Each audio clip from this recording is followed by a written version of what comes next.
नागेन्द्रनीलद्युतिकोमलाङ्गी मातङ्गकन्यां मनसा स्मरामि सदाशिवसमारम्भां शङ्कराचार्यमध्यमाम् अस्मदाचार्यपर्यन्तां ವಂದೇ ಗುರುಪರಂಪರಾಂ. ಇಲ್ಲಿ ಬಂದಂಥ ಎಲ್ಲರಿಗೂ ಆಧ್ಯಾತ್ಮವನ್ನು ಅವರ ಜೀವನದಲ್ಲಿ ಅಳವಡಿಸಿಕೊಂಡಿರುವ ಎಲ್ಲ ಮುಮುಕ್ಷುಗಳಿಗೆ ನನ್ನ ಪ್ರಣಾಮಗಳು. ನನಗೆ ಇಲ್ಲಿ ಮೊದಲು ಅವಕಾಶ ಸಿಗತ್ತೆ ಉಪನ್ಯಾಸ ಮಾಡೋಕ್ಕೆ ಅಂತ ಗೊತ್ತಾದಾಗ ಯಾವ ವಿಷಯದ ಮೇಲೆ ಉಪನ್ಯಾಸ ಮಾಡಲಿ ಅಂತ ತುಂಬ ಯೋಚನೆ ಮಾಡ್ತಿದ್ದೆ. ಒಂದೆರಡು ಆಧ್ಯಾತ್ಮದ ಪುಸ್ತಕ ಓದ್ಬಿಟ್ಟು ನಾನು ಆಧ್ಯಾತ್ಮ ತಿಳ್ಕೊಂಡ್ಬಿಡ್ತೀನಿ ಅಂತ ಅಂದ್ಕೊಳ್ಳೋದು ಅಥವಾ ವಾದ ಮಾಡೋದಾಗಲಿ ಅಥವಾ ನಿಜವಾಗ್ಲೂ ನಾನು ಆ ಸಚ್ಚಿದಾನಂದ ಬ್ರಹ್ಮನ್ ಅಂತ ತಿಳಿಯೋದ್ರಲ್ಲಿ ಏನು ಅಂತರವಿದೆ ಅಂತ ನನಗೆ ರಮಣ ಮಹರ್ಷಿಯವರ ಜೀವನ ನೋಡಿದಾಗ ನನಗೆ ನಿಜವಾಗ್ಲೂ ತಿಳಿದಿದೆ. ಹಾಗಾಗಿ ಇವತ್ತಿನ ವಿಷಯ ನಾನು ರಮಣ ಮಹರ್ಷಿಯು ಬರೆದ ಉಪದೇಶ ಸಾರವನ್ನು ನನಗೆ ಎಷ್ಟು ಮಟ್ಟಿಗೆ ಗೊತ್ತಿದೆಯೋ ನಿಮಗಷ್ಟು ತಿಳಿಸಲಿಕ್ಕೆ ಪ್ರಯತ್ನ ಮಾಡ್ತೀನಿ. ಉಪದೇಶ ಸಾರ ನೋಡಿದರೆ ಅದು ರಚನೆ ಹೇಗಿದೆ ಅಂದರೆ, ಮೊದಲು ಕೆಲವಿಷ್ಟು ಶ್ಲೋಕಗಳು ಕರ್ಮಯೋಗದ ಬಗ್ಗೆ ಮಾತಾಡುತ್ತೆ, ಅದಾದಮೇಲೆ ಕೆಲವಷ್ಟು ಭಕ್ತಿ ಯೋಗದ ಬಗ್ಗೆ ಮಾತಾಡುತ್ತೆ, ಅದಾದಮೇಲೆ ಅಷ್ಟಾಂಗ ಯೋಗ, ಕೊನೆಗೆ ಜ್ಞಾನ ಯೋಗದ ಬಗ್ಗೆ. ನಾನೇನು ತಡ ಮಾಡಿದೆ, ಸೀದಾ ಶುರು ಮಾಡ್ತೀನಿ. ಕರ್ತೃರಾಜ್ಞೆಯ ಪ್ರಾಪ್ಯತೆ ಫಲಂ ಕರ್ಮ ಕಿಂ ಪರಂ ಕರ್ಮ ತಜ್ಜಡಂ ಕೃತಿಮಹೋದಧೋ ಪತನ ಕಾರಣ ಫಲಮ ಶಾಶ್ವತಂ ಗತಿ ನಿರೋಧ. ಕರ್ಮಯೋಗದ ಕುರಿತು ರಮಣ ಮಹರ್ಷಿಗಳು ಹೇಳ್ತಾರೆ, ಕರ್ತೃರಾಜ್ಞೆಯ ಪ್ರಾಪ್ಯತೆ ಫಲ. ಆ ಕರ್ತೃವಿನ ಆಜ್ಞೆಯಿಂದ ನಮ್ಮ ಕರ್ಮಕ್ಕೆ ಫಲ ಸಿಗತ್ತೆ. ದೇವರ ದಯೆಯಿಂದ ನಾನು ಏನು ಕರ್ಮ ಮಾಡ್ತೀವೋ ನಮಗದು ಫಲ ಸಿಗುತ್ತೆ. ಆದರೆ ನಮಗೆಲ್ಲ ಗೊತ್ತಿದೆ ಅಲ್ವಾ, ಒಳ್ಳೆ ಕರ್ಮ ಮಾಡಿದರೆ ಒಳ್ಳೆ ಫಲ, ಕೆಟ್ಟ ಕರ್ಮ ಮಾಡಿದರೆ ಕೆಟ್ಟ ಫಲ ಸಿಗುತ್ತೆ. ಅದರ ಮುಂದೆ ರಮಣ ಮಹರ್ಷಿ ಏನು ಕೇಳ್ತಾ ಇದ್ದಾರೆ, ತುಂಬ ಮುಖ್ಯ. ಯಾಕೆಂದರೆ ನಾವು ಅನ್ಕೊಂತೀವಿ ಒಳ್ಳೆ ಕರ್ಮ ಮಾಡಿದರೆ ಎಲ್ಲ ಒಳ್ಳೆಯದಾಗ್ತದೆ. ಆದರೆ ರಮಣ ಮಹರ್ಷಿಗಳು ನೆಕ್ಸ್ಟ್ ಹೇಳ್ತಾರೆ, ಕರ್ಮ ಕಿಂ ಪರಂ. ಹಾಗಿದ್ರೆ ಒಳ್ಳೆ ಕರ್ಮ ಮಾಡೋದೇ ನಮ್ಮ ಅಪ್ರತಿಮ ಧ್ಯೇಯ. ಕರ್ಮ ಕಿಂ ಪರಂ is karma the goal of our life. Karma jadam kೃತಿಮಹೋದಧೋ ಪತನ ಕಾರಣ. ಬರೀ ಕರ್ಮದಿಂದ ಮುಕ್ತಿ ಸಾಧ್ಯವಿಲ್ಲ ಅಂತ ರಮಣ ಮಹರ್ಷಿಗಳು ಹೇಳ್ತಾರೆ. ಯಾಕೆಂದರೆ ಕರ್ಮ ಜಡ. ಯಾಕೆ ಅಂದರೆ ನಾವು ಯಾವುದೇ ಕರ್ಮ ಮಾಡಿರ್ಬೋದು, ಎಷ್ಟೇ ಒಳ್ಳೆ ಕರ್ಮ ಆಗಿರ್ಬೋದು, ಕರ್ಮ ಫಲ ಯಾವತ್ತೂ ಅಶಾಶ್ವತ. ನಾವು ಒಳ್ಳೆ ಕರ್ಮದಿಂದ ನಮಗೆ ಒಳ್ಳೆ ಮನೆ ಇರ್ಬೋದು, ಒಳ್ಳೆ ಹೆಂಡತಿ ಇರ್ಬೋದು, ಒಳ್ಳೆ ಪರಿವಾರ ಇರ್ಬೋದು, ಒಳ್ಳೆ ಮಕ್ಕಳು ಇರ್ಬೋದು, ಆದರೆ ಇವೆಲ್ಲವೂ ಅಶಾಶ್ವತ. ನಮ್ಮ ಕರ್ಮಫಲ ಏನಾದರೂ ಸಿಹಿ ತಿಂದಂಗೆ ಅಷ್ಟೇ, ಒಂದು ಒಬ್ಬಟ್ಟು ತಿಂದಂಗೆ, ಒಂದು ತಿಂದ ಮೇಲೆ ಮುಗೀತದೆ ಅಷ್ಟೇ.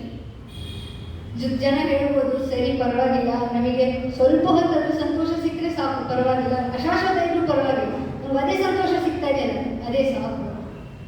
ಆದರೆ ನೋಡಿ, ಒಂದು ಒಬ್ಬಟ್ಟು ತಿನ್ಬೋದು, 2 ಒಬ್ಬಟ್ಟು ತಿನ್ಬೋದು, 5 ತಿನ್ಬೋದು, 10 ತಿಂದಮೇಲೆ ಸಾಕಪ್ಪ ಸಾಕು, ಇದರಿಂದ ಏನಾಗತ್ತೆ? ಹಾಗೇನೆ ನಾವು ಮಾಡೋ ಎಲ್ಲ ಕರ್ಮ ಫಲಗಳು. ನಮ್ಮ ಚೆನ್ನಾಗಿ ಓದಿನಲ್ಲಿ ರ್ಯಾಂಕ್ ಬಂದಿರ್ಬೋದು, ನಮಗೆ ಒಳ್ಳೆ ಕೆಲಸ ಸಿಕ್ಕಿರ್ಬೋದು, ಒಳ್ಳೆ ಹೆಂಡತಿ ಮಕ್ಕಳು ಸಿಕ್ಕಿರ್ಬೋದು, ಇವೆಲ್ಲ ಅಶಾಶ್ವತ. ಮತ್ತು ನಾವು ಬರೀ ಭೋಗಿಸಿ ಇದೇನು ಮಾಡ್ತಿರ್ಬೋದು. ಅದಕ್ಕೆ ರಮಣ ಮಹರ್ಷಿಗಳು ಹೇಳ್ತಾರೆ, ಕೃತಿಮಹೋದಧೋ ಪತನ ಕಾರಣ. ನಾವು ಕರ್ಮ ಮಾಡಿ ಕರ್ಮದಲ್ಲಿ ಸಿಕ್ಕಾಕೊಂಡ್ಬಿಡ್ತೀವಿ. ಕರ್ಮ ಯಾವತ್ತೂ ಅಶಾಶ್ವತ ಅಂತ ಹೇಳ್ತಾರೆ. ಕೃತಿಮಹೋದಧೋ ಪತನ ಕಾರಣ ಫಲಂ ಅಶಾಶ್ವತಂ ಗತಿ ನಿರೋಧಕಂ ಈಶ್ವರಾರ್ಪಿತಂ ನೇಚ್ಛಯಾ ಕೃತಂ ಚಿತ್ತ ಶೋಧಕಂ ಮುಕ್ತಿ ಸಾಧಕ. ಹಾಗಿದ್ರೆ ನಾವು ಈ ಥರ ಕರ್ಮ ಬಂಧನದಲ್ಲಿ ಸಿಕ್ಕಾಕೊಂಡಿದ್ದೀವಿ ಅಂದರೆ, ಹಾಗಿದ್ರೆ ನಾವು ಕರ್ಮ ಮಾಡಲೇ ಬರ್ತಾ ಏನು ಮಾಡಬೇಕಾಗಿದ್ರೆ, ಅದಕ್ಕೆ ರಮಣ ಮಹರ್ಷಿ ಹೇಳ್ತಾರೆ, ಈಶ್ವರಾರ್ಪಿತಂ ನೇಚ್ಛಯಾಕೃತಂ. ಈಶ್ವರನಿಗೆ ಅರ್ಪಿಸಿ ಮಾಡಿದಂತಹ ಕರ್ಮ, ನೇಚ್ಛಯಾಕೃತಂ, ಏನು ಇಚ್ಛೆ ಇಟ್ಕೊಳ್ಳೆ ಮಾಡಿದ ಕರ್ಮ, ಚಿತ್ತ ಶೋಧಕಂ ಮುಕ್ತಿ ಸಾಧಕ. ನಮ್ಮ ಚಿತ್ತವನ್ನು ಶುದ್ಧಿ ಮಾಡುತ್ತೆ, ಮುಕ್ತಿ ಕಡೆಗೆ ಕರ್ಕೊಂಡು ಹೋಗುತ್ತೆ. ಇದೆಲ್ಲ ನಾವು ಕೇಳಿದ್ವಿ, ಭಗವದ್ಗೀತೆ ಕರ್ಮಣ್ಯವಾಧಿಕಾರಸ್ತೆ ಮಾ ಫಲೇಷು ಕದಾಚನ ಎಲ್ಲರೂ ಕೇಳಿದ್ವಿ. ಏನು ಇಚ್ಛೆ ಇಲ್ಲದೆ ಕರ್ಮ ಮಾಡುತ್ತೆ ಅಂತ ಕೇಳಿದ್ವಿ. ಬಟ್ ಏನಿದ್ರು ಮೂಲ ಅರ್ಥ ಅಂದರೆ, ನಮಗೆ ಕರ್ಮಫಲ ಏನಕ್ಕೆ ಸಿಗತ್ತೆ? ನಾನು ಈ ಶರೀರ ಈ ಮನಸ್ಸು ಅಂದ್ಕೊಂಡು ಮಾಡುವ ಕರ್ಮದಿಂದ ಈ ಶರೀರ ಈ ಮನಸ್ಸಿಗೆ ಅದು ಫಲ ಸಿಗತ್ತೆ. ನಾವು ಯಾವಾಗ ಇಚ್ಛೆ ಬಿಟ್ಟು ಮಾಡ್ತೀವಿ. ನಾನು ಮಾಡ್ತಾ ಇರೋದು ನಾನಲ್ಲ, ಎಲ್ಲ ಈಶ್ವರನೇ ಮಾಡಿಸ್ತಾ ಇರೋದು ಅಂದ್ಕೊಂಡು ಯಾವಾಗ ಮಾಡ್ತೀವಿ ಆ ಕರ್ಮ ಫಲ ತಟ್ಟದೇ ಇಲ್ಲ, ಆ ಕರ್ಮದಿಂದ ಮುಕ್ತಿ ಆಗ್ತದೆ. ಅದಕ್ಕೆ ರಮಣ ಮಹರ್ಷಿಗಳು ಹೇಳ್ತಾರೆ, ಈಶ್ವರಾರ್ಪಿತಂ ಇಚ್ಛಯಾರ್ಪಿತಂ ಚಿತ್ತ ಶೋಧಕಂ. ಈಗ ಕರ್ಮಯೋಗ ಕುರಿತಿಷ್ಟು ಕೇಳಿದ್ಮೇಲೆ ನೆಕ್ಸ್ಟ್ ಭಕ್ತಿ ಯೋಗದ ಬಗ್ಗೆ ಒಂದು ಶ್ಲೋಕಗಳು ರಮಣ ಮಹರ್ಷಿಗಳು ಹೇಳ್ತಾರೆ. ಕಾಯವಾಂಗ್ಮನಃ ಕಾರ್ಯಮುತ್ತಮಂ ಪೂಜನಂ ಜಪಃ ಚಿಂತನಂ ಪ್ರಮಾಣ. ಕಾಯವಾಂಗ್ಮನ, ಕಾಯದಿಂದ ಮಾಡುವಂತಹ ಪೂಜೆ, ವಾಂಗ್ಮನ, ವಾಕ್ನಿಂದ ಮಾಡುವಂಥ ಜಪ, ಮನದಿಂದ ಮಾಡುವಂಥ ಚಿಂತನೆ. ಅವ್ರು ಹೇಳ್ತಾರೆ ಮನದಿಂದ ಮಾಡುವಂಥ ಚಿಂತನೆ ಜಪಕ್ಕಿಂತ ಶ್ರೇಷ್ಠ, ಜಪ ಪೂಜೆಗಿಂತ ಶ್ರೇಷ್ಠ. ಏನಕ್ಕಿದ್ರೆ ಹೇಳ್ತಾ ಇರೋದು ಅಂದರೆ, ನಾವು ಅಬ್ಸರ್ವ್ ಮಾಡಿದರೆ ನಮಗೆ ಗೊತ್ತಾಗುತ್ತೆ. ನಾವು ಯಾವಾಗಲೂ ಅನ್ಕೊಂತ ಇದೀವಿ ದೇವರು ನಮ್ಮಿಂದ ಹೊರಗಿದ್ದಾರೆ, ನಾವು ಹೊರಗೆ ದೇವರನ್ನು ಹುಡುಕಬೇಕು. ಆದರೆ ಈ ನಾವು ನೋಡಿದರೆ ಅವ್ರಿಗೆ ಎಂಥ ಭಕ್ತಿ ಕಡೆ ನಮ್ಗೆ ಕರ್ಕೊಂಡು ಹೋಗ್ತಾ ಇದ್ದಾರೆ ಅಂದರೆ, ಮನಸ್ಸನ್ನು ಅಂತರ್ಗತ ಮಾಡಕ್ಕೆ ಹೇಳ್ತಾರೆ. ಅವ್ರು ಹೇಳ್ತಾರೆ ಚಿಂತನನೇ ಎಲ್ಲ ಭಕ್ತಿಗಳಿಗಿಂತ ಶ್ರೇಷ್ಠ ಅಂತ. ಕಾಯವಾಂಗ್ಮನಃ ಕಾರ್ಯಮುತ್ತಮಂ ಪೂಜನಂ ಜಪಃ ಚಿಂತನಂ ಕ್ರಮಾತ್ ಜಗದೈಷಧಿ ಯುಕ್ತ ಸೇವನಂ ಅಷ್ಟಮೂರ್ತಿ ಭುಕ್ ದೇವ ಪೂಜನೆ. ಈ ಜಗತ್ತನ್ನೇ ಈಶ್ವರನಂತಾಗಿ ಭಾವಿಸಿ ಅದರ ಸೇವೆ ಮಾಡದೆ ಅಷ್ಟಮೂರ್ತಿಯ ಈಶ್ವರನಿಗೆ ಪೂಜೆ ಮಾಡಿದಂತೆ. ಇದೆಲ್ಲ ನಾವು ತುಂಬ ನೋಡಿರ್ತೀವಿ. ದೇವಸ್ಥಾನಕ್ಕೆ ಹೋದಾಗ ಮಾತ್ರ ಹೋಗಿ ಪೂಜೆ ಮಾಡೋದು, ಬೇಡರು ರೋಡಲ್ಲಿ ಯಾರು ಸಿಕ್ಕರು ಅವ್ರನ್ನ ಕೈಯೋದು. ಅದು ಎಂಥ ಪೂಜೆ ಆಗಿದೆ. ಇಡೀ ಜಗತ್ತನ್ನೇ ಈಶ್ವರ ಅಂತ ಯಾರು ನೋಡ್ತಾರೋ ಅವರಿಗೆ ಮುಕ್ತಿ ಕಡೆಗೆ ದಾರಿ. ಯಾಕೆ ಅಂದರೆ ಈ ಪರಮಾತ್ಮ ಇಲ್ಲದೆ ಜಗತ್ತಿರಕ್ಕೆ ಸಾಧ್ಯನೇ ಇಲ್ಲ. ಅದ್ವೈತವಾದಿ ವೇದಾಂತ ಏನು ಹೇಳ್ತಾರೆ, ಆ ಪರಮಾತ್ಮ ನಾವು ಒಂದು. ಸೊ ನಾವಿಲ್ಲದೆ ಈ ಜಗತ್ತಿರಕ್ಕೆ ಸಾಧ್ಯ ಇಲ್ಲ. ನಮ್ಮ ನಿಜವಾದ ಸ್ವರೂಪ ಇಲ್ಲದೆ ಈ ಜಗತ್ತಿರಕ್ಕೆ ಸಾಧ್ಯ ಇಲ್ಲ. ಈ ಜಗತ್ತನ್ನೇ ಈಶ್ವರನಾಗಿ ಭಾವಿಸಿ ಸೇವೆ ಮಾಡದೆ ಈಶ್ವರನನ್ನ ಪೂಜೆ ಮಾಡದಂತೆ ಅಂತ ರಮಣ ಮಹರ್ಷಿಗಳು ಹೇಳ್ತಾರೆ. ಜಗದ ಈಶಧಿ ಯುಕ್ತ ಸೇವನಂ ಅಷ್ಟಮೂರ್ತಿ ದೇವ ಪೂಜನಂ ಉತ್ತಮಸ್ತವಾತ್ ಉಚ್ಚಮಂದದಃ ಚಿತ್ತ ಜಪಧಾನ ಆದ್ಯಧಾರೆಯ ಸ್ರೋತಸಾ ಸಮಂ ಸರಳ ಚಿಂತನಂ ವಿರಳತತ್ಪರಂ ಭೇದ ಭಾವನಾತ್ ಸೋಹಮಿತ್ಯಸೌ ಭಾವನಾಭಿದ ಪಾವನಿ. ನಮಗೆ ಚಿಂತನೆ ಮಾಡ್ತಾ ಮಾಡ್ತಾ ಭಕ್ತಿಯಲ್ಲಿ ನಮಗೆ ಎಂಥ ಭಕ್ತಿಯನ್ನು ಆಚರಿಸಬೇಕು ಅಂದರೆ, ನನಗೂ ಅವನಿಗೂ ಭೇದ ಭಾವ ಇಲ್ಲ, ಸೋಹಮಿತ್ಯಸ, ನಾನು ಅವನೇ ಎಂಬ. ನಾವು ಅನ್ಕೋಬೋದು ಇದು ಹೇಗೆ ಸಾಧ್ಯ, ನಾನು ನೋಡಿದರೆ I am this limited individual, ನನ್ನ ಕೈಲಿ ಏನೂ ಇಲ್ಲ, ನನ್ನ ಕಂಟ್ರೋಲಲ್ಲಿ ಏನೂ ಇಲ್ಲ, ನನಗೇನಾಗ್ತಿದೆ ನನಗೆ ಗೊತ್ತು. ಆಮೇಲೆ ನೋಡಿದರೆ ದೇವರು ಈಶ್ವರ, ಎಲ್ಲ ಶಕ್ತಿ ಇರುವನು ಈಶ್ವರ, ಅವನು ನಾನು ಅಂತ ಅಂದ್ಕೊಂಡು ನಾನು ಹೇಗೆ ಭಕ್ತಿ ಮಾಡಿ. ಅದ್ವೈತ ವೇದಾಂತ ಹೇಳಂದ್ರೆ ಹೇಗೆ ಅಲೆ ಸಮುದ್ರಕ್ಕೆ ನೋಡಿದರೆ ತುಂಬ ವ್ಯತ್ಯಾಸ ಇದೆ. ಅಲೆ ತುಂಬ ಸಣ್ಣ, ಸಮುದ್ರ ವಿಶಾಲವಾಗಿದೆ. ಆದರೆ ನಾವು ನೀರಿನಿಂದ ದೃಷ್ಟಿಯಿಂದ ನೋಡಿದರೆ ಎರಡೂ ನೀರೇ, ಅಲೆಯೂ ನೀರೇ, ಸಮುದ್ರನೂ ನೀರೇ. ಹಾಗೆ ಆ ಪರಮಾತ್ಮ ನಾನೇ ಎಂತೂ ಭಕ್ತಿ ಮಾಡುವುದೇ ಪರಮ ಭಕ್ತಿ ಅಂತ ರಮಣ ಮಹರ್ಷಿಗಳು. ಭೇದ ಭಾವನಾ ಸೋಹಮಿತ್ಯಸೌ ಭಾವನಾಭಿದ ಪಾವನೀಮತ ಭಾವಶೂನ್ಯ ಸದ್ಭಾವ ಸುಸ್ಥಿತಿ ಭಾವನಾಬಲಾತ್ ಭಕ್ತಿರುತ್ತಮ. ನಾನು ಅವನೆಂದು ತಿಳಿದು ಮಾಡುವ ಭಕ್ತಿ, ಯಾವ ಭಾವವಿಲ್ಲದೆ ಮಾಡುವ ಭಕ್ತಿ ಎಲ್ಲ ಭಕ್ತಿಗಳಿಗಿಂತ ಉತ್ತಮ ಅಂತ ರಮಣ ಮಹರ್ಷಿಗಳು ಹೇಳ್ತಾರೆ. ಹೃತ್ಸ್ಥಲೇ ಮನಸ್ವಸ್ಥತಾ ಕ್ರಿಯಾ ಭಕ್ತಿ ಯೋಗ ಬೋಧಾಸ್ಯ ನಿಶ್ಚಯ. ಈಗಿನ ಶ್ಲೋಕದಲ್ಲಿ ರಮಣ ಮಹರ್ಷಿಗಳು ಹೇಳ್ತಾರೆ, ನಾನು ಇಷ್ಟೊಂದು ಯೋಗದ ಬಗ್ಗೆ ಮಾತಾಡ್ತಾರಲ್ಲ ಉಪದೇಶ ಸಾಧನೆಯಲ್ಲಿ, ಭಕ್ತಿ ಯೋಗ ಆಗಿರ್ಬೋದು, ಜ್ಞಾನ ಯೋಗ ಆಗಿರ್ಬೋದು, ಕರ್ಮಯೋಗ ಆಗಿರ್ಬೋದು, ಅಷ್ಟಾಂಗ ಯೋಗ ಆಗಿರ್ಬೋದು, ಈ ಎಲ್ಲ ಯೋಗಗಳ ಏನು ಉದ್ದೇಶ?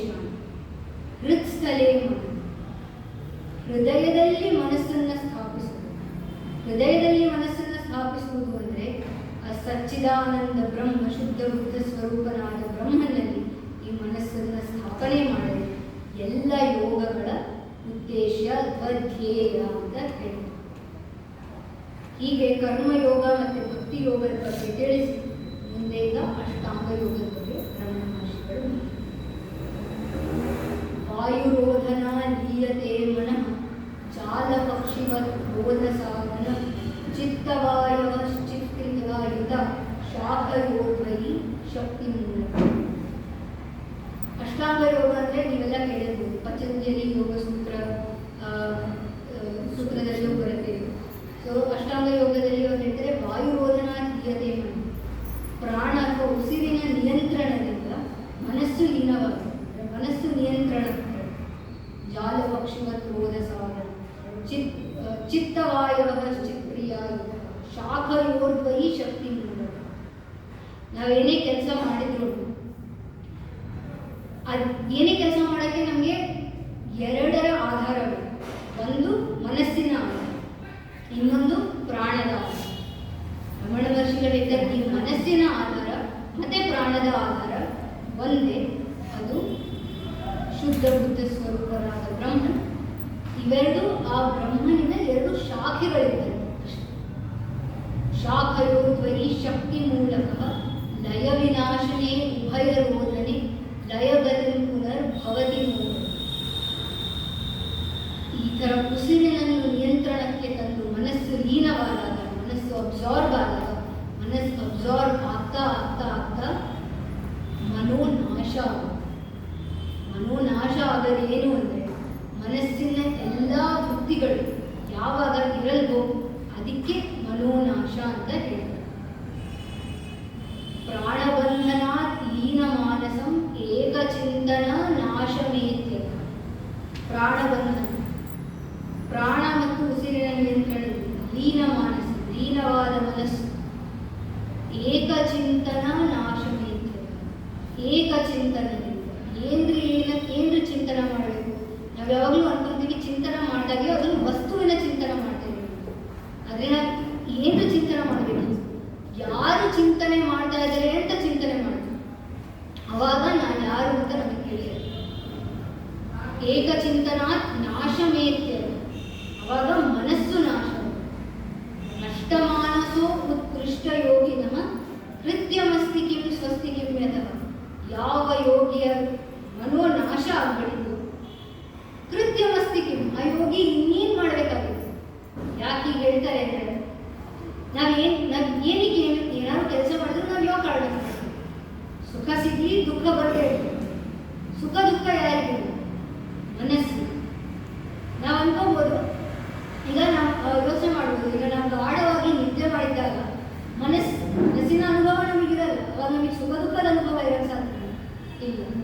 ಹಾಗೇನೆ ಮನೋನಾಶ ಆದ ತಕ್ಷಣ ಆ ಯೋಗಿ ಮಾಡೋಕ್ಕೆ ಇನ್ನೇನಿದೆ, ಸುಖನೂ ಇಲ್ಲ ದುಃಖನೂ ಇಲ್ಲ. ನಷ್ಟಮಾನಸೋ ಉತ್ಕೃಷ್ಟ ಯೋಗಿನಃ ಕೃತ್ಯಮಸ್ತಿ ಕಿಂ ಸ್ವಸ್ತಿ ಕಿಂ ಯತಃ ದೃಶ್ಯವಾರಿತಂ ಚಿತ್ತಮಾತ್ಮನಃ ಚಿತ್ವದರ್ಶನಂ ತತ್ವದರ್ಶನ. ಯಾವ ಯೋಗಿ ಈ ಸ್ಥಿತಿಯನ್ನು ಪ್ರಾಪ್ತಿಯಾಗ್ತದೆ, ಒಂದು ಸ್ಥಿತಿ ಅಂತಲೂ ಹೇಳಕ್ಕಾಗಲ್ಲ. ಯಾವ ಯೋಗಿ ಗೊತ್ತಾಗುತ್ತೆ ನಾನೇ ಆ ಸಚ್ಚಿದಾನಂದ ಬ್ರಹ್ಮನ, ಅದೇ ತತ್ವದರ್ಶನ ಅಂತ ರಮಣ ಮಹರ್ಷಿಗಳು ಹೇಳ್ತಾರೆ.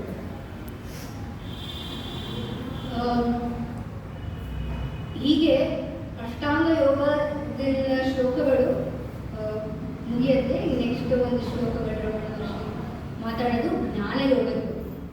ಈ ಜ್ಞಾನಯೋಗ ಎಲ್ಲ ಯೋಗಗಳಿಂದ ಮುಖ್ಯ. ಯಾಕೆ ಮುಖ್ಯ? ಆದಿಶಂಕರಾಚಾರ್ಯರು ವಿವೇಕ ಚೂಡಾಮಣಿಯಲ್ಲಿ ಬರೀತಾರೆ, ವದಂತು ಶಾಸ್ತ್ರಾಣಿ ಭಜಂತು ದೇವಾನ್ ಕುರ್ವಂತು ಕರ್ಮಾಣಿ ಭಜಂತು ದೇವತಾ ಆತ್ಮೈಕ್ಯ ಬೋಧೇನ ವಿನಾ ವಿಮುಕ್ತಿರ್ನ ಸಿದ್ಧತಿ ಬ್ರಹ್ಮ ಶತಾಂತರೇ. ವದಂತು ಶಾಸ್ತ್ರಾಣಿ, ಎಷ್ಟೇ ಶಾಸ್ತ್ರಗಳು ಓದಿ, ಭಜಂತು ದೇವಾನ್, ಎಷ್ಟೇ ದೇವರ ಭಜನೆ ಮಾಡಿ, ಕುರ್ವಂತು ಕರ್ಮಾಣಿ, ಎಷ್ಟೇ ಒಳ್ಳೆಯ ಕರ್ಮಗಳು ಮಾಡಿ, ಯಜಂತು ದೇವ, ಯಜ್ಞಯಾಗಗಳು ಮಾಡಿ, ಆತ್ಮೈಕ್ಯ ಬೋಧೇನ ವಿನಾ ವಿಮುಕ್ತಿ, ಆತ್ಮಜ್ಞಾನವಿಲ್ಲದೆ ಮುಕ್ತಿ ಸಾಧ್ಯವೇ ಇಲ್ಲ ಅಂತ ಆದಿಶಂಕರಾಚಾರ್ಯರು ಹೇಳ್ತಾರೆ. ಈ ಆತ್ಮಜ್ಞಾನ ಏನು ಅಂತ ಹೇಳೋದು ಜ್ಞಾನಯೋಗ. ಜ್ಞಾನಯೋಗ ವಿಚಾರಣೆಯ ಮಾಡಿ ಯೋಚನೆ ಮಾಡೋದು ನಾನು ಯಾರು. ಮುಂದೆ ರಮಣ ಮಹರ್ಷಿಗಳು ಬರೀತಾರೆ, ಮಾನಸಂತು ಕಿಂ ಮಾರ್ಗಣೇ ಕೃತೆ ನೈವ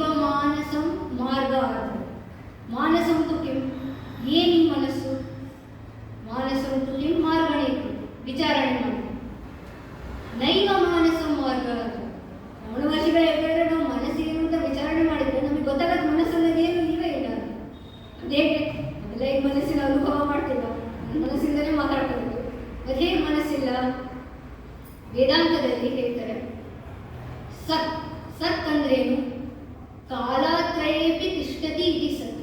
ಯಾವುದು ಮೂರು ಕಾಲದಲ್ಲಿ ಇರುತ್ತೋ, ಭೂತಕಾಲ, ಭವಿಷ್ಯತ್ ಕಾಲ ಮತ್ತೆ ವರ್ತಮಾನ ಕಾಲದಲ್ಲಿ ಯಾವುದಿರುತ್ತೋ ಅದು ಸತ್, ಅದು ನಿಜವಾಗಿಯೂ ಇದೆ. ಅಸತ್ ಅಂದ್ರೇನು? ಅಸತ್ ಯಾವ ಕಾಲದಲ್ಲೂ ಇರಕ್ಕೆ ಸಾಧ್ಯವೇ ಇಲ್ಲ, ಅದು ಅಸತ್. ಈಗ ಮನಸ್ಸತ್ತ ಅಥವಾ ಅಸತ್? ಮನಸ್ಸು ಯಾವಾಗಲೂ ಇತ್ತ? ಎಲ್ಲೆಲ್ಲ ಗಾಢವಾಗಿ ನಿದ್ರೆ ಮಾಡಿದಾಗ ಎಲ್ಲಿ ಮನಸ್ಸಿತ್ತ? ಇಲ್ಲ. ಈ ಮನಸ್ಸು ಬರ್ತಾ ಇರುತ್ತೆ, ಹೋಗ್ತಾ ಇರುತ್ತೆ. ಮನಸ್ಸೇನು? ಮನಸ್ಸಲ್ಲಿರೋ ಯೋಚನೆಗಳು, ವೃತ್ತಿಗಳಿಲ್ಲ ಅಂದ್ರೆ ಮನಸ್ಸೇ. ಮನಸ್ಸು ಯಾವಾಗಲೂ ಇರಲಿಲ್ಲ. ಹಾಗಿದ್ರೆ ಮನಸ್ಸು ಅಸತ್ತ? ಇಲ್ಲ. ಯಾಕೆ? ನಾವೀಗ ಮನಸ್ಸನ್ನು ಅನುಭವ ಮಾಡ್ತಾ ಇದ್ದೀವಿ. ಹಾಗಿದ್ರೆ ಮನಸ್ಸು ಏನು? ವೇದಾಂತದಲ್ಲಿ ಯಾವ್ದು ಅಸತ್ತು ಅಲ್ವೋ ಸತ್ತು ಅಲ್ವೋ ಅದಕ್ಕೆ ಮಿಥ್ಯಾ ಅಂತ ಹೇಳ್ತಾರೆ. ಏನ್ ಮಿಥ್ಯಾ ಅಂದ್ರೆ, ಈಗ ಕತ್ಲೆಯಲ್ಲಿ ಒಂದ್ಸಲ ಹೋಗುವಾಗ ಬಿದ್ದಿರೋ ಹಗ್ಗವನ್ನು ನಾವು ಹಾವು ಅನ್ಕೊಂಡು, ಆ ಹಾವು ಯಾವಾಗಲೂ ಇತ್ತ? ಹಾವನ್ನ ಸತ್ತ ಅಂತ ಹೇಳಕ್ಕಾಗತ್ತಾ? ಇಲ್ಲ. ಹಾಗಿದ್ರೆ ಅಸತ್ತ? ಇಲ್ಲ. ನಾನು ಹಾವು ಇದೆ ಅಂತ ಅನ್ಕೊಂಡು ಬೇರೆ ಪಡ್ತಾ ಇದ್ದೀನಿ. ಆದ್ರೆ ಅಲ್ಲಿ ಹಾವು ನಿಜವಾಗ್ಲೂ ಇದೆಯಾ? ಇಲ್ಲ, ಅದು ಹಾವು. ಅಂಥ ಹಾವು ಮಿಥ್ಯಾ. ಹಾಗೆ ಅದ್ವೈತ ವೇದಾಂತ ಹೇಳುತ್ತೆ, ನಮ್ಮ ಮನಸ್ಸು, ನಮ್ಮ ಶರೀರ, ಇಡೀ ಪ್ರಪಂಚವೇ ಮಿಥ್ಯಾ. ಹಾಗಿದ್ರೆ ಸತ್ಯೇನು? ಇದೆಲ್ಲ ಮಿಥ್ಯಾ. ಸತ್ ಸಚ್ಚಿದಾನಂದ ರೂಪ ಬ್ರಹ್ಮನ್ ಅಂತ ಹೇಳಿ. ಮಾನಸಂ ತು ಕಿಂ ಮಾರ್ಗಣಿ ಕೃತೆ ನೈವ ಮಾನಸಂ ಮಾರ್ಗ ಆರ್ಜವ ವೃತ್ತಯಸ್ತ್ವಹಂ ವೃತ್ತಿಮಾಶ್ರಿತಾಃ ವೃತ್ತಯೋ ಮನೋ ವಿದ್ಯಂ. ಹಾಗಿದ್ರೆ ಈ ಮಿಥ್ಯಾ ಮನಸ್ಸೇನು? ಅದನ್ನು ತಿಳಿಬೇಕಾಗುತ್ತೆ. ನಾವು ಅನ್ಕೋಬೋದು ಯಾವುದೇ ನಮ್ಮ ಮನಸ್ಸನ್ನು ಉತ್ಪನ್ನ ಆಗೋ ಯಾವುದೇ ಯೋಚನೆ ಅಥವಾ ವೃತ್ತಿ ಆಗಲಿ ಅದು ಎರಡು ವೃತ್ತಿಯಿಂದ ಮಾಡೋದು. ಒಂದು ಇದಂ ವೃತ್ತಿ, ಇನ್ನೊಂದು ಅಹಂ ವೃತ್ತಿ. ಇದಂ ವೃತ್ತಿ ಏನಂದ್ರೆ ಯಾವುದೇ ವಸ್ತುವಿನನ್ನು ಸೂಚಿಸುವುದು. ಉದಾಹರಣೆಗೆ ಹೇಳಿದ್ರೆ ಇದು ಶಂಕರ ಪ್ರತಿಷ್ಠಾನ ಹೇಳಿದ್ರೆ, ಇದು ಶಂಕರ ಪ್ರತಿಷ್ಠಾನ ಅನ್ನೋದು ಒಂದು ಇದಂ ವೃತ್ತಿ. ಯಾಕೆಂದ್ರೆ ಈ ವಸ್ತು ನಮ್ಮ ಮನಸ್ಸಿನಲ್ಲಿದೆ. ಆದರೆ ಈ ಇದಂ ವೃತ್ತಿ ಇರೋಕ್ಕೆ ಅಹಂ ವೃತ್ತಿ ಇರುತ್ತೆ. ಅಹಂ ವೃತ್ತಿ ಏನು? ನನಗೆ ಗೊತ್ತು ಇದು ಶಂಕರ ಪ್ರತಿಷ್ಠಾನ, ನನಗೆ ಗೊತ್ತು ಅಂತ ತೆಗೆದು ಬಿಟ್ರೆ ನಮ್ಗೆ ಯಾವುದೇ ವಸ್ತು ಗೊತ್ತಾಗಕ್ಕೆ ಸಾಧ್ಯನೇ ಇಲ್ಲ. ಎಲ್ಲ ವಸ್ತುವಿನ ಜ್ಞಾನ ಈ ಅಹಂ ವೃತ್ತಿಯ ಆಧಾರದ ಮೇಲೆ ಇರುತ್ತೆ. ಸೊ ಈ ಇದಂ ವೃತ್ತಿ ಅಹಂ ವೃತ್ತಿಯ ಮೇಲೆ ಡಿಪೆಂಡ್ ಆಗಿರೋದ್ರಿಂದ ನಾವೇನು ಕೇಳಬೇಕು, ಈಗ ಈ ಅಹಂ ವೃತ್ತಿ ಏನು?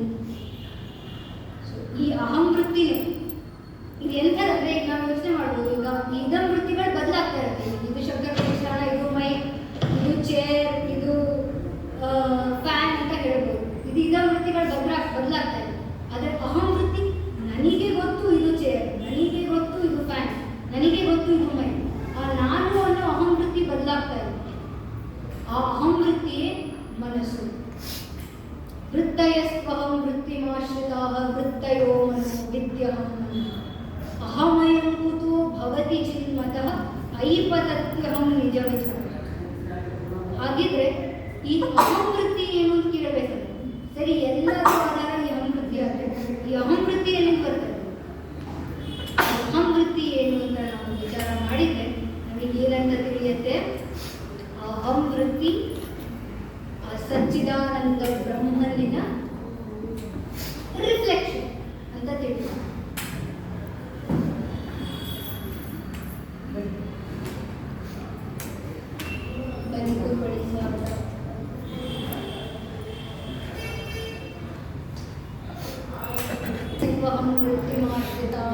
ವೃತ್ತಯೋ ಮನೋ ವಿದ್ಯಹಂ ಅಹಮಯಂ ಕುತೋ ಭವತಿ ಚಿನ್ಮತಃ ಐಪತತ್ಯಹಂ ನಿಜ ವಿಭಾನ ಅಹವಿನಾಶಭಾಜ್ಯಹಮಹಂತಯ ಸ್ಫುರತಿ ಹೃತ್ ಸ್ವಯಂ ಪರಮಪೂರ್ಣಸ್. ನಾವು ಈ ಅಹಂ ವೃತ್ತಿ ಏನು ಅಂತ ವಿಚಾರಣೆ ಮಾಡಿದಾಗ ನಮಗೆ ತಿಳಿಯುತ್ತೆ ಅಹಂ ವೃತ್ತಿನೂ ಮಿಥ್ಯಾ. ಸತ್ ಏನು? ಆ ಅಹಂ ವೃತ್ತಿಯ ಆಧಾರ ಏನು? ಅದು ಸಚ್ಚಿದಾನಂದ ಬ್ರಹ್ಮನ್, ಅದು ನಾನು. ರಮಣ ಮಹರ್ಷಿ ಹೇಳಿದ್ರೆ ಸ್ಫುರತಿ ಹೃತ್ ಸ್ವಯಂ ಅಂತ. ಅದಕ್ಕೆ ಯಾವುದು ಆಧಾರ ಇಲ್ಲ, ಅದೇ ಎಲ್ಲರ ಆಧಾರ. ಹೇಗೆ ಅಂದರೆ ನಾವು ಏನೇ ನೋಡೋಕ್ಕೆ, ನಮಗೆ ಯಾವುದೇ ವಸ್ತು ನೋಡೋಕ್ಕೆ ನಮ್ಗೆ ಸೂರ್ಯನ ಬೆಳಕಬೇಕು. ಬೆಳಗ್ಗೆ ಏನೇ ಕಾಣಕ್ಕೆ ನಮಗೆ ಸೂರ್ಯನ ಬೆಳಕಬೇಕು. ಅಂದರೆ ಸೂರ್ಯನೇ ನೋಡೋಕೆ ನಮಗೆ ಬೆಳಕಬೇಕಾ? ಇಲ್ಲ. ಸೂರ್ಯ ಇಸ್ ಸೆಲ್ಫ್ ಶೈನ್. ಅದೇ ಥರ ಸಚ್ಚಿದಾನಂದ ಬ್ರಹ್ಮನ್ ಇಸ್ ಸೆಲ್ಫ್ ರಿವ್ಯೂ. ಅದಕ್ಕೆ ಯಾವುದು ಆಧಾರ ಬೇಡ, ಅದು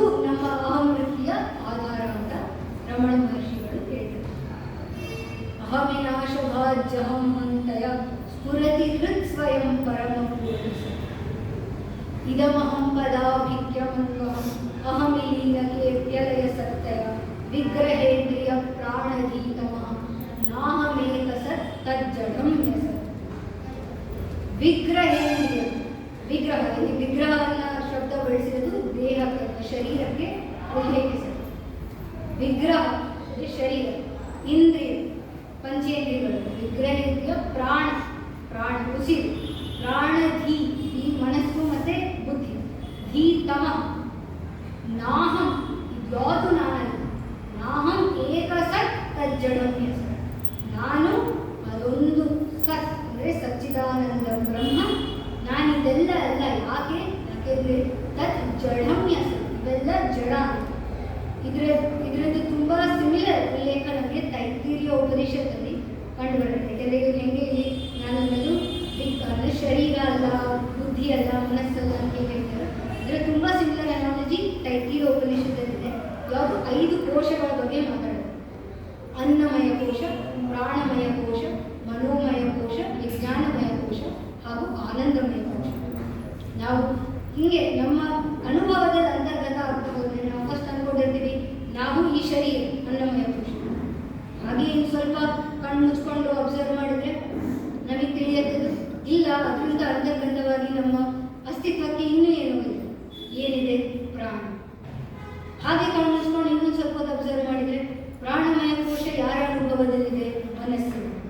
ಅದು ಮನೋಮಯ ಕೋಶ. ಆದರೆ ಮನಸ್ಸು ಯಾವುದರ ಅನುಭವದಲ್ಲಿದೆ? ಅದು ಬುದ್ಧಿಯ ಅನುಭವದಲ್ಲಿ. ಅದು ವಿಜ್ಞಾನಮಯ ಕೋಶ. ಮನಸ್ಸಿನಿಂದ ಎಲ್ಲ ವೃತ್ತಿಗಳು ಹೋಗಿ ಬುದ್ಧಿಯು ಶಾಂತವಾಗಿದ್ದರೆ ನಾವೊಂದು ಅಭಾವದ ಅನುಭವದಲ್ಲಿ, ಅದು ಆನಂದಮಯ ಕೋಶ. ಹಾಗಾದರೆ ನಾವು ಆ ಅಭಾವನ ಅಲ್ಲ, ಆ ಅಭಾವ ಯಾರ ಅನುಭವದಲ್ಲಿದೆಯೋ ಆ ಸಚ್ಚಿದಾನಂದ ಬ್ರಹ್ಮನ್ ನಾನು ಅಂತ ತೈತ್ತಿರಿಯ ಉಪನಿಷತ್. ಅದೇ ರಮಣ ಮಹರ್ಷಿಗಳು ನಮಗೆ ಈಗ ಹೇಳ್ತಾರೆ. ವಿಗ್ರಹೇಂದ್ರಿಯ ಪ್ರಾಣಗೀತಮಃ ನಾಹಮೇಕ ಸತ್ತಜ್ಜಡಂ ಯಸತ್ ಸತ್ವಭಾಸಿಕ ಚಿತ್ವವೇತರ ಸತ್ತಯಾ ಹಿ ಚಿತ್ತಯಾ ಹ್ಯಂ. ರಮಣ ಮಹರ್ಷಿಗಳು ಹೇಳ್ತಾರೆ, ನಾವು ಏನು ನಮಗೆ ನಾನು ಯಾರು ಅಂತ ತಿಳಿತೀವೋ, ಆ ಸತ್ ಏನು ಅಂತ ತಿಳಿತೀವೋ, ಆ ಸತ್ ಅಥವಾ ಅಸ್ತಿತ್ವವೇ ನಮ್ಮ ನಿಜವಾದ ರೂಪ ಅಂತ ರಮಣ ಮಹರ್ಷಿಗಳು ಹೇಳ್ತಾರೆ. ಈಶ ಜೀವಯೋರ್ ವೇಷಧೀವಿಧ ಸತ್ ಸ್ವಭಾವತೋ ವಸ್ತು ಕೇವಲ. ಈಶ್ವರನಕ್ಕೂ ಮತ್ತೆ ಜೀವನಿರೋ ಭೇದ ಭಾವ ಬರೀ ನಾಮರೂಪ ವ್ಯವಹಾರದ ರಿಸಲ್ಟ್ ಅಷ್ಟೇ. ಅದು ಹೇಗೆ ಅಂದರೆ ಬಂಗಾರದ್ದು ಆರ್ನಮೆಂಟ್ಸ್ ಇರುತ್ತೆ. ಒಂದು ಬಂಗಾರದ ಬಳೆ ತಗೊಳ್ಳಿ, ಒಂದು ಬಂಗಾರದ ನೆಕ್ಲೆಸ್ ತಗೊಳ್ಳಿ, ಒಂದು ಬಂಗಾರದ ಉಂಗುರ ತಗೊಳ್ಳಿ. ಈಗ ನಾವು ಅದು ಉಂಗುರ, ನೆಕ್ಲೆಸ್, ಬಳೆ ಹಾಕೊಂಡ್ರೆ ಎಲ್ಲ ಬೇರೆ ಬೇರೆ ಅನಿಸುತ್ತೆ, ತುಂಬ ಭೇದ ಭಾವ ಇದೆ. ಅದು ನಾವು ಬಂಗಾರ ಅಂತ ನೋಡಿದ್ರೆ ಎಲ್ಲಿದೆ ಭೇದ ಭಾವ? ಎಲ್ಲ ಕೊನೆಗೆ ಬಂಗಾರನೇ. ಇದೆಲ್ಲ ಬರೀ ನಾಮರೂಪ ವ್ಯವಹಾರದ ಭೇದ ಭಾವ. ಹಾಗೆ ರಮಣ ಮಹರ್ಷಿ ಹೇಳ್ತಾರೆ, ಈಶ ಮತ್ತು ಜೀವಕ್ಕೆ ಇರೋ ಭೇದ ಭಾವ ಬರೀ ಸೂಕ್ಷ್ಮ ಮತ್ತು ಸ್ಥೂಲ ಶರೀರದ ಪರ್ಸ್ಪೆಕ್ಟಿವ್ ಇಂದ ಅಷ್ಟೇ. ಆ ಸಚ್ಚಿದಾನಂದ ಬ್ರಹ್ಮನ ಪರ್ಸ್ಪೆಕ್ಟಿವ್ ಇಂದ ಭೇದ ಭಾವ ಇರಲಿಕ್ಕೆ ಸಾಧ್ಯ ಇಲ್ಲ. ಭೇದ ಭಾವ ಇರಲಿಕ್ಕೆ 2 ಇರಬೇಕು, ಭಯ ಇರಬೇಕು, 2 ವಸ್ತು ಇರಬೇಕು. ಭೇದ ಭಾವ ಮಾಡೋದು ಇರದೇ ಬರೀ ಸಚ್ಚಿದಾನಂದ ಬ್ರಹ್ಮನ ಮೇಲೆ ಭೇದ ಭಾವ ಹೇಗೆ ಸಾಧ್ಯ? ಇರದೇ ಬರೀ ಬಂಗಾರ ನಡೆಯೋದು ಬಂಗಾರ ಅಂತಲೇ ನೋಡಬೇಕು.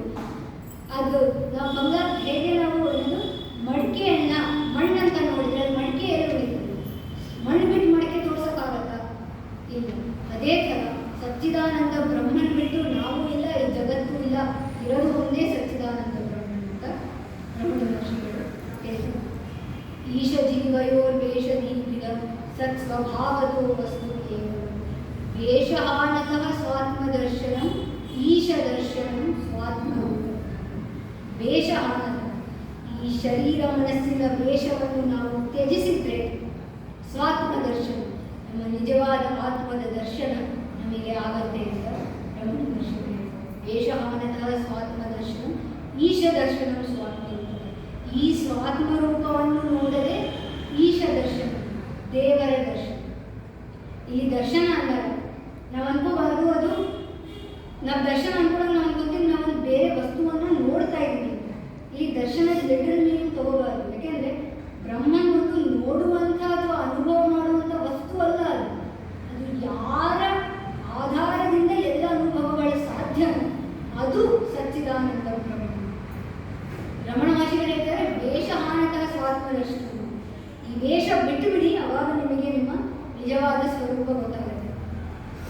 ನಮ್ಮೆಲ್ಲ ಹೇಗೆ ಪರಿಸ್ಥಿತಿ ಆಗಿದೆ ಅಂದರೆ, ಒಬ್ಬ ಆಕ್ಟರ್ ನಟ ನಾಟಕಕ್ಕೆ ಸೆಲೆಕ್ಟ್ ಆದಾಗ ಅವನಿಗೊಬ್ಬ ಬಡವನ ರೋಲ್ ಸಿಕ್ಕಿದೆ. ಅವನವನು ರೋಲ್ ಮಾಡ್ತಾ ಮಾಡ್ತಾ ನಾನು ಆಕ್ಟರ್ ಅನ್ನೋದೇ ಮರ್ತು ಬಿಟ್ಟಿದ್ದಾನೆ. ನಾನು ನಿಜವಾಗ್ಲೂ ಬಡವ, ನನಗೆ ತಿನ್ನಕ್ಕೆ ಏನಿಲ್ಲ, ಮನೆ ಇಲ್ಲ, ಅದಿಲ್ಲ ಇದಿಲ್ಲ ಅನ್ಕೊಂಡು ದುಃಖದಲ್ಲಿದ್ದೆ.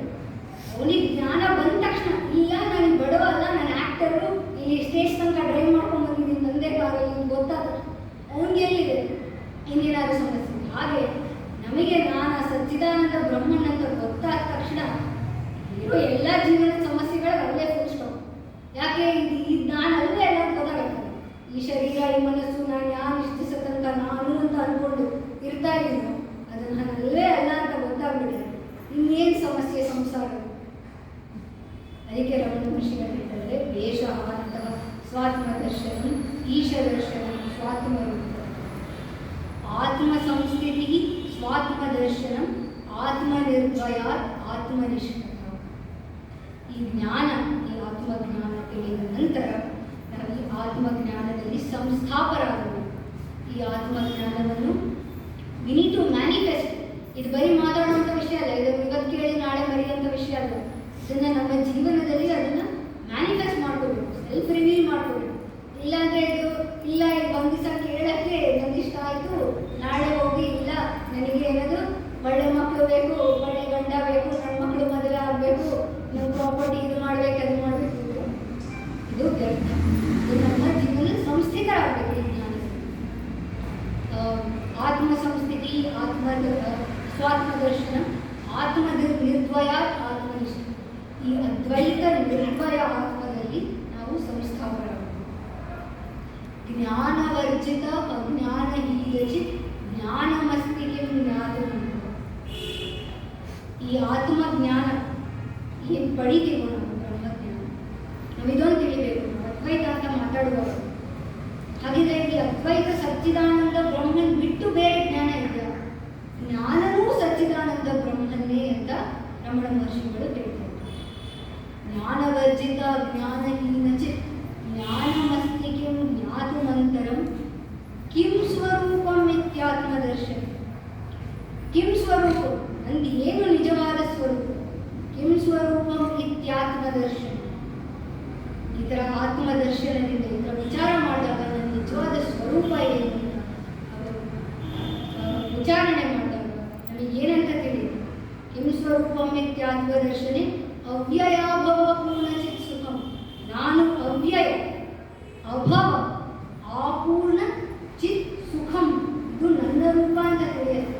ನಾವೆಲ್ಲ ಇಡೀ ಜೀವನ ಏನು ಮಾಡ್ತಾ ಇದ್ದೀವಿ? ನನಗೆ ಸುಖ ಸಿಗಲಿ, ಈ ಸುಖ ಸಿಕ್ಕರೆ ನನಗೆ ಪೂರ್ಣತ್ವ ಸಿಗುತ್ತೆ ಅಂತ ನಾವು ಏನೇ ಕೆಲಸ ಮಾಡಿದ್ವಿ, ನಾವು ಏನಕ್ಕೆ ಮಾಡ್ತಾ ಇದ್ದೀವಿ? ನನಗೆ ಈ ಸುಖ ಸಿಗಲಿ, ನನ್ನ ಪೂರ್ಣತ್ವ ಸಿಗಲಿ ಅಂತ ಮಾಡ್ತಾ ಇದ್ದೀವಿ. ರಮಣ ಮಹರ್ಷಿಗಳು ಹೇಳಿದ್ದಾರೆ, ನೀನು ಆಗಲೇ ಪೂರ್ಣವಾಗಿದೆಯಾ, ನಿನ್ನ ರೂಪವೇ ಸುಖದ ಸ್ವರೂಪ. ಅದನ್ನ ತಿಳಿಯದ್ಬಿಟ್ಟು ನಾವು ಸಂಸಾರದಲ್ಲಿ ಅಶಾಶ್ವತ ಥಿಂಗ್ಸಲ್ಲಿ ನಮ್ಮ ಸುಖ ಹುಡ್ಕಕ್ಕೆ ಹೋದ್ರೆ ಅದೆಂಥ ಮೂರ್ಖತನ ಅಲ್ವಾ? ನಮ್ಮ ನಿಜವಾದ ಸ್ವರೂಪ ಏನು? ಅವ್ಯಯ, ಅನ್ಚೇಂಜಿಂಗ್, ಅಭವ, ಯಾವತ್ತೂ ಹುಟ್ಟೇ. ನಾವೇನು ಅನ್ಕೊಂತೀವಿ, ನಾನು ಈ ಶರೀರ ಮನಸ್ಸು ಇವತ್ತು ಹುಟ್ಟಿದ್ದೀನಿ, ನಾವು ಬರ್ಡೇ ಬೇರೆ ಸೆಲೆಬ್ರೇಟ್ ಮಾಡ್ತೀವಿ, ಇವತ್ತು ಹುಟ್ಟಿದ್ದೀನಿ ನಾಳೆ ಇದು ಅಭವ. ನಮ್ಮ ಶರೀರ ನೀವು ಹುಟ್ಟೇ ಇಲ್ಲ. ನಿಜ ಸ್ವರೂಪ ಸಚ್ಚಿದಾನಂದ ಬ್ರಹ್ಮ ಅಭವ, ಅಪೂರ್ಣ, ಯಾವತ್ತೂ ಪೂರ್ಣವಾದ, ಚಿತ್ ಸ್ವರೂಪ, ಸುಖ ಸ್ವರೂಪ, ಯಾವಾಗಲೂ ಸುಖದಲ್ಲಿರುವಂಥ ಸ್ವರೂಪ ನಿಮ್ಮ ನಿಜವಾದ ಸ್ವರೂಪ. ಇದನ್ನ ತಿಳಿಬೇಕು ಅಂತ ರಮಣ ಮಹರ್ಷಿಗಳು ಹೇಳ್ತಾ ಇದ್ದಾರೆ. ಪೂರ್ಣ ಚಿತ್ ಸುಖಂ ಬಂಧ ಮುಕ್ತ್ಯತೀತಂ ಪರಂ ಸುಖಂ ವಿಂದತೀಹ ಜೀವಸ್ತುಗಳು. ರಮಣ ಮಹರ್ಷಿಗಳು ಹೇಳ್ತಾರೆ, ಈ ಸಂಸಾರದಲ್ಲಿ ಅಪರೂಪವಾದ ಒಂದಿಷ್ಟು ಜೀವಗಳು ಈ ಸತ್ಯವನ್ನು ತಿಳಿದು ಬಂಧನದಿಂದ ಮುಕ್ತರಾಗ್ತಾರೆ. ಈಗ ನಾವು ಯೋಚನೆ ಮಾಡಿದರೆ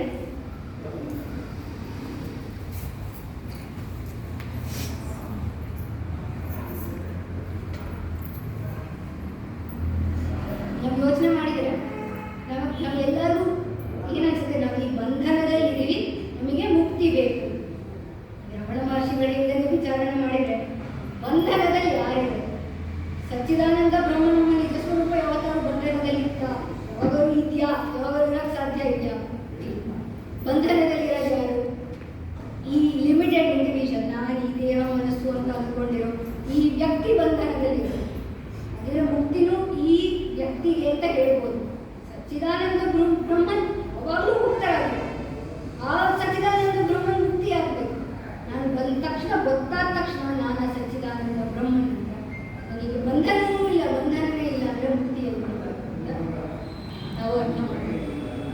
ಗೌಡಪಾದಾಚಾರ್ಯರು ಅಂದರೆ ಶಂಕರಾಚಾರ್ಯರ ಗುರುಗಳು ಮಾಂಡುಕ್ಯ ಕಾರಿಕದಲ್ಲಿ ಬರೀತಾರೆ, ನ ನಿರೋಧೋ ನ ಚ ಉತ್ಪತ್ತಿ ನ ಬದ್ಧೋ ನ ಸಾಧಕ ನ ಮುಮುಕ್ಷುರ್ನ ವೈಮುಕ್ತ ಇತ್ಯೇಷ ಪರಮಾರ್ಥಃ.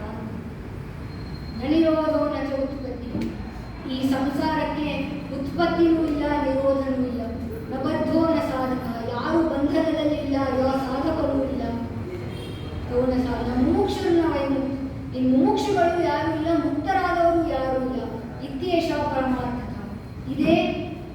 ಇದೇ ಪರಮಾರ್ಥ ಅಂತ ಹೇಳ್ತಾರೆ.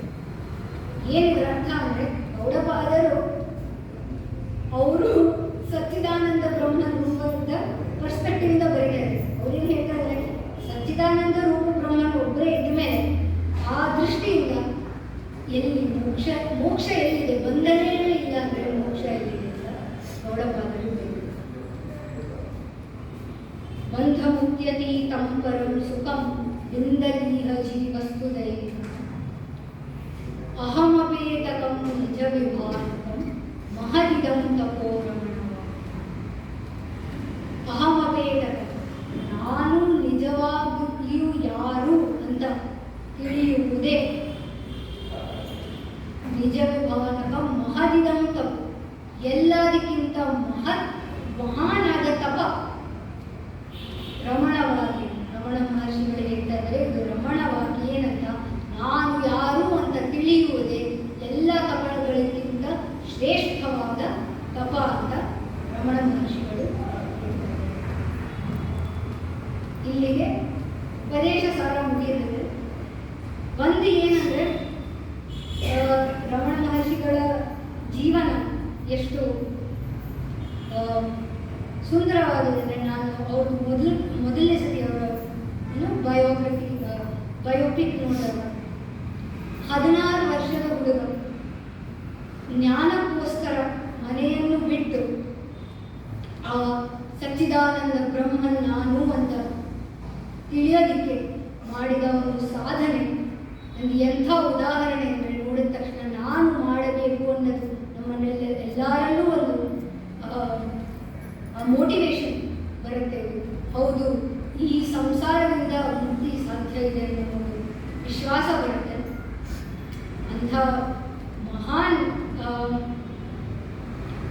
ರಮಣ ಮಹರ್ಷಿಗಳಿಗೆ ನನಗೆ ಇದು ಡಿಸ್ಕ್ರೈಬ್ ಮಾಡೋಕ್ಕೆ ಶಬ್ದಗಳಿವೆ ನನ್ನ ಹತ್ರ. ಬಟ್ ಅವ್ರು ಬರೆದಿರೋಂಥ ಉಪದೇಶ ಸಾರದ ಬಗ್ಗೆ ನಾನು ಮಾತಾಡಿ ಇಷ್ಟು ದೇವಿ ಎಷ್ಟು ಕೇಳಿಸಿದಾಳೋ ನನಗೆ ಅದಕ್ಕೆ ದೇವಿ ಕೃಪೆಯಿಂದ ಹೇಳಕ್ಕೆ ಸಾಧ್ಯವಾಗಿದೆ. ಯಾಕಂದರೆ ನಾನು ಕನ್ನಡದಲ್ಲಿ ಮೊದಲನೇ ಸಲ ನಾನು ಉಪನ್ಯಾಸ ಕೊಟ್ಟೆ, ಕನ್ನಡದಲ್ಲಿ ಮಾತಾಡೋ ಅಭ್ಯಾಸನೇ ಇಲ್ಲ. ಆ ದೇವಿ ಕೃಪೆಯಿಂದ ಏನು ಮಾತಾಡಿದ್ದೀನೋ ಮಾತಾಡಿದ್ದೀನಿ ಎಲ್ಲ. ಇದು ನನ್ನ ಪುಣ್ಯ, ನನ್ನದು ರಮಣ ಮಹರ್ಷಿಗಳ ಉಪದೇಶ ಸಾರದ ಬಗ್ಗೆ ಇಷ್ಟು ಮಾತಾಡೋಕ್ಕಾಯಿತು. ನನಗೆ ಬಂದು ಮಾತಾಡಲಿಕ್ಕೆ ಅವಕಾಶ ಮಾಡಿಕೊಟ್ಟಿದ್ದಂಥ ಎಲ್ಲರಿಗೂ ನನ್ನ ಪ್ರಣಾಮಗಳು.